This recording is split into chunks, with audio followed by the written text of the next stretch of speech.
Alright, testing out the microphone, just checking out the volume, seeing how well the volume is, and background noise and all that other stuff. Just doing a little bit of farming on this guy, trying to get an MI for the Aether Ray build.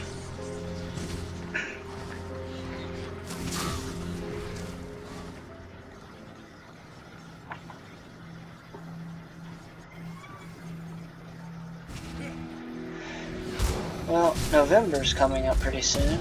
That'll be NaNoWriMo. Going to be a very busy time.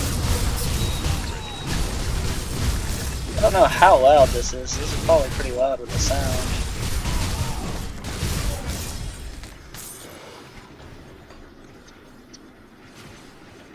I'm also going for the Lifesteal pants because I wanted to get the, I believe it's a conduit that allows Aether Ray to have weapon damage.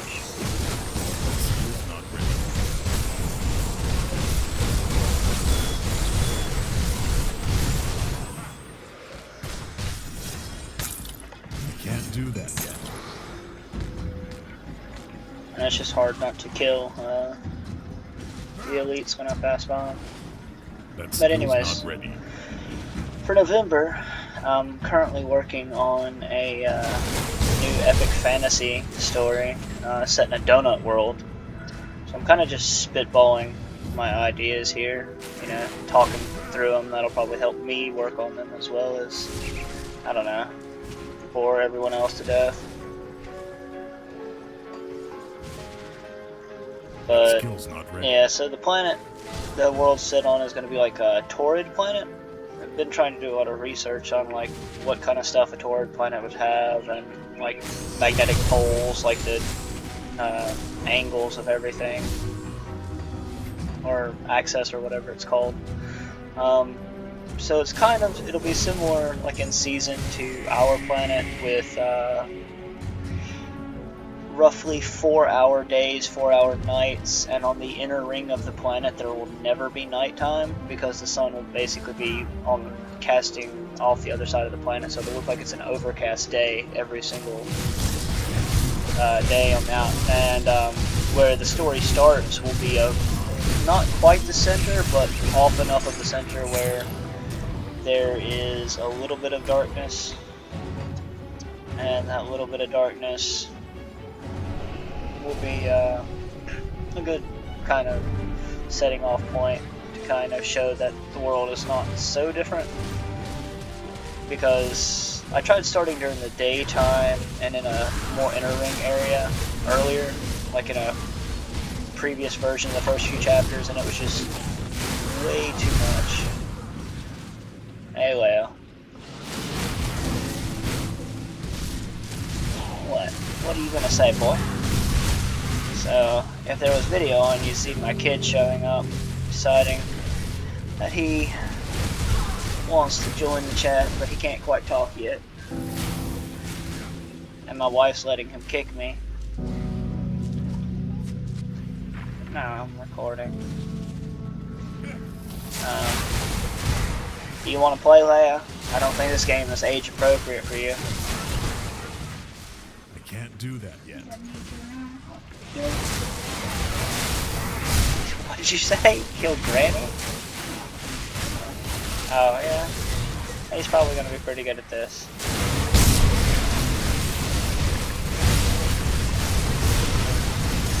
How you doing, that?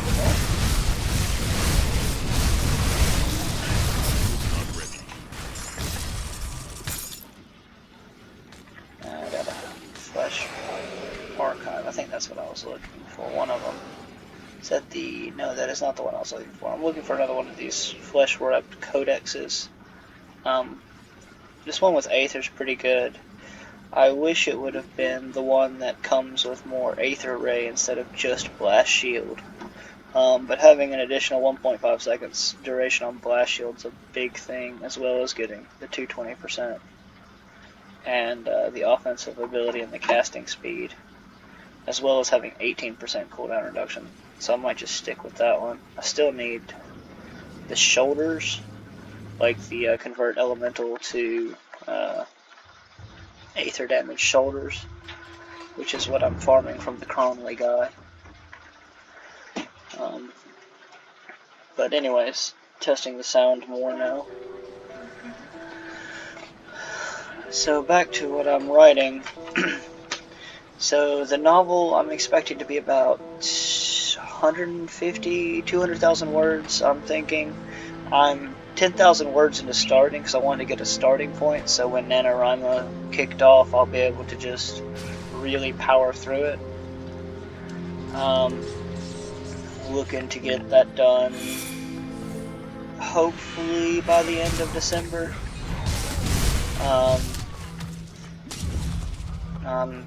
If November goes well, I'll probably get about 70,000, 80,000 words written. That'll be nice. Kind of been off track of my writing recently, just too kind of tired all the damn time. I mean, I kind of expected to spend a lot of energy with a newborn, but he's getting older, so it's better now, probably. But, you know, I still have a lot of time with him. But yeah, so back to the world. Originally I only had one magic system and then kind of monsters, but I added a second magic system to the world, and it's fun. Like, I really like the current magic system, because like, I needed a reason to make the character kind of run away and give him motivation to do something at the start. So what I did was I added mandatory military service to the world, and basically he's kind of being drafted.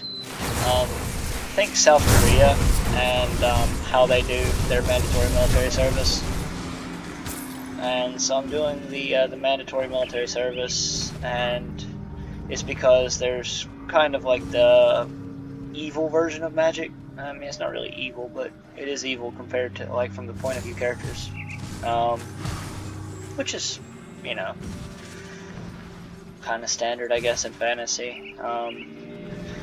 And so they basically have mandatory military service specifically to fight against these kind of people.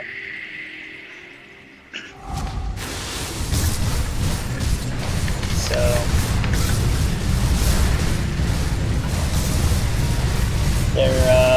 the fighting is, I mean, it's not such a big deal with the fighting itself, but it's just like, every time the moon cycles through the planet, like the inner moon at least, the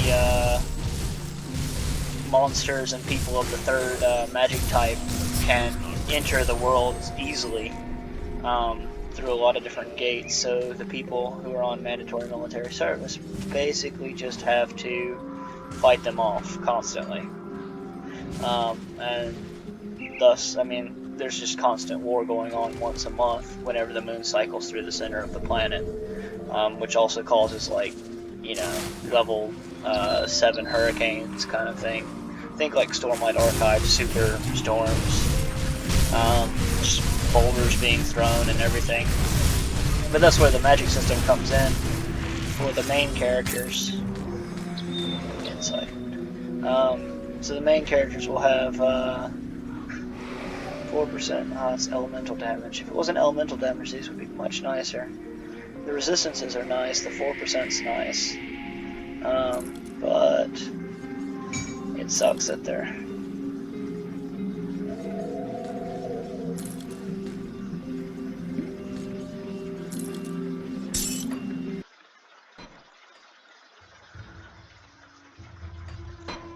But, yeah, so the magic system is basically, it's a type of reality warping is what I'm going with for this story.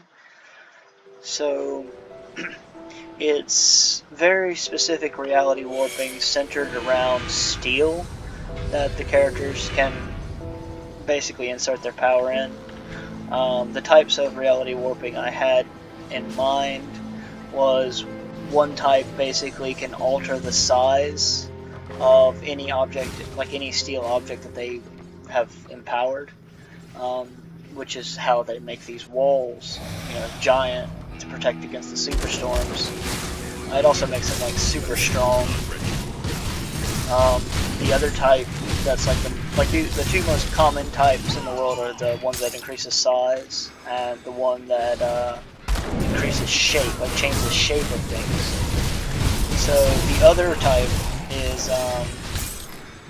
just basically can alter the shape of any type of metal. It can turn like a steel breastplate into full seamless armor kind of thing. Those are the two most common. The second two most common are kind of like telekinesis, like you warp reality of the knives to say that they move to your mind's kind of control. And its counterpart part is basically turning, like animating other pieces of steel, turning them into kind of living objects. Which kind of do like a single, like kind of have, yeah, I mean they're living objects that obey, but they can still like kind of think to a certain degree depending on how much power was used and how skilled the priest is, which is what I'm calling these people, as priest in this world. Two uncommon ones are like body control and mind control, and body control is basically healers in a way. And then there's the two super rare types, which the two main characters will be these two types, which they're currently considered illegal in the world because no one has seen them in a long time. And the two types are kind of like teleportation and shapeshifting. Those are the two excess types.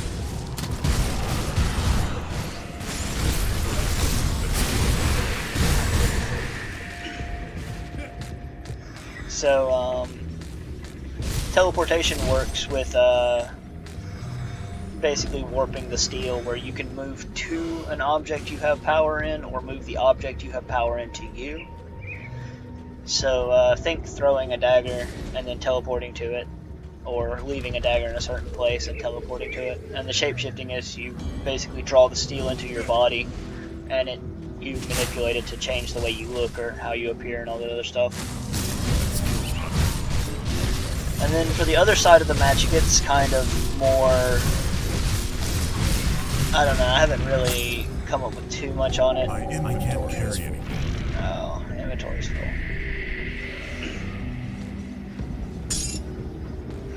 But it's more the type of,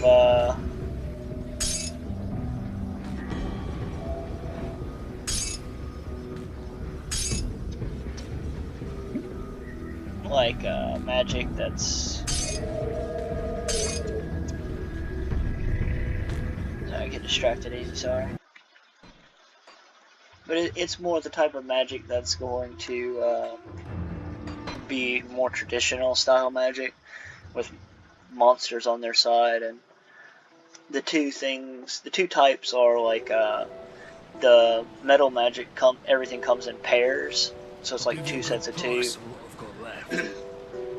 And the I guess evil magic, for lack of a better term right now, is best for doing everything comes in threes, like, so their monsters are like three-headed hydras kind of stuff.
So these are the shoulders I'm looking for, but I really want more aether damage on them.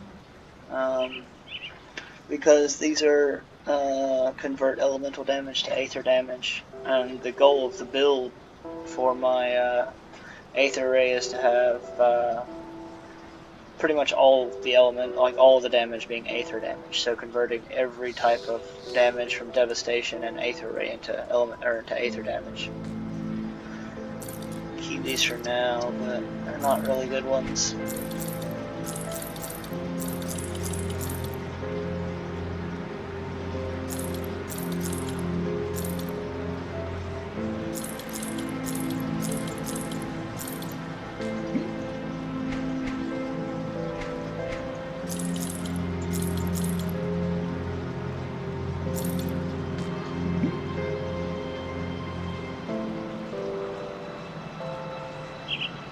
The type I needed.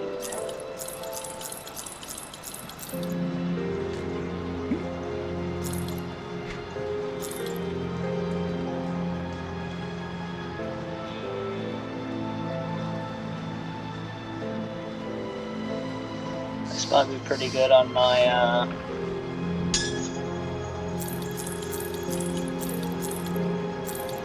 what's it called?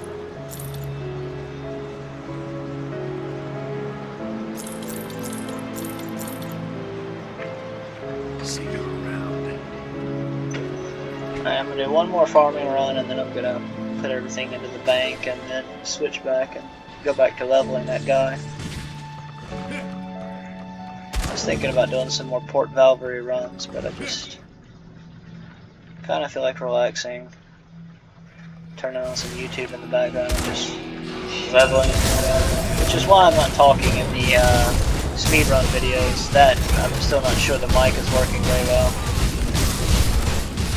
Oh yeah, I don't have any buffs up. That skill's not ready. Things instantly die when I have all the buffs up. Yay.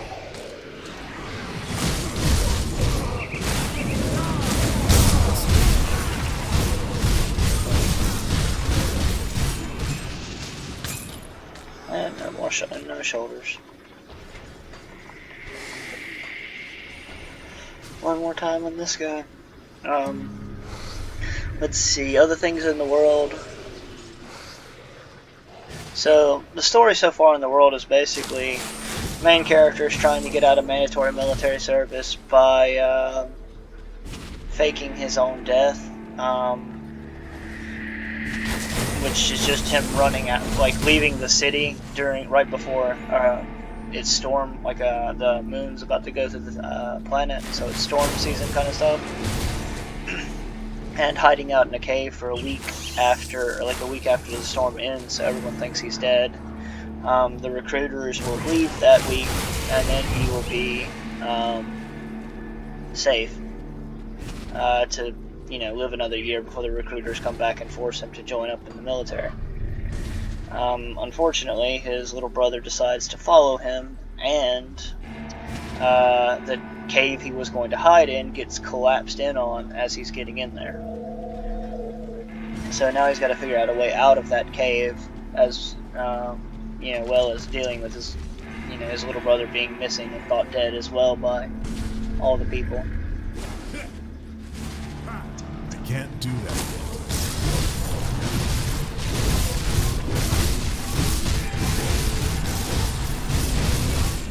That skill's not ready.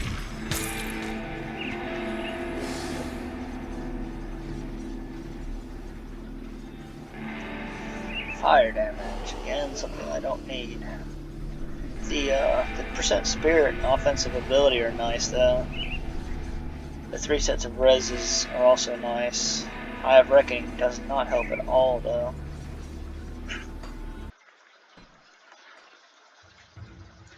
Alright, well, I'm gonna get to leveling.